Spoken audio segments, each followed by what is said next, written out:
ಇನ್ನು ಬೆಂಗಳೂರು ನಗರದಲ್ಲಿ ಮಳೆ ಬಂತು ಅಂದ್ರೆ ಸಾಕು, ರಸ್ತೆ ತುಂಬಾ ನೀರು ನಿಂತು ಒಂದು ಹಳ್ಳದಂತೆ ಕಾಣ್ಬಿಡುತ್ತೆ.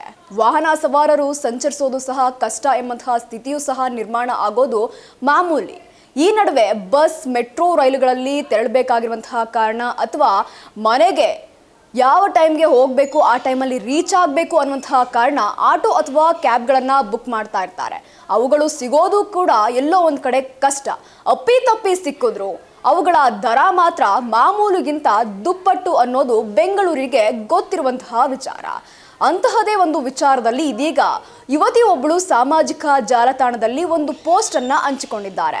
ಅದೀಗ ಭಾರಿ ಚರ್ಚೆಗೂ ಸಹ ಗ್ರಾಸವಾಗಿದೆ. ಹೌದು, ಬೆಂಗಳೂರಿನಲ್ಲಿ ಮಳೆ ಬಂತು ಅಂದ್ರೆ ಸಾಕು, ಆಟೋ ದರಗಳು ದಿಢೀರನೆ ಹೆಚ್ಚಾಗ್ಬಿಡುತ್ತೆ. ಇದೀಗ ಯುವತಿ ಒಬ್ಬಳು ತನ್ನ ಸ್ನೇಹಿತೆ ಕೇವಲ 15 ಕಿಲೋಮೀಟರ್ ಪ್ರಯಾಣಕ್ಕೆ 1200 ರೂಪಾಯಿ ಪಾವತಿಸಿದ್ದಾಳೆ ಎಂದು ಯುವತಿ ಒಬ್ಬಳು ವಿಡಿಯೋ ಸಾಮಾಜಿಕ ಜಾಲತಾಣಗಳಲ್ಲಿ ಸಖತ್ ಸೌಂಡ್ ಮಾಡ್ತಾ ಇದೆ.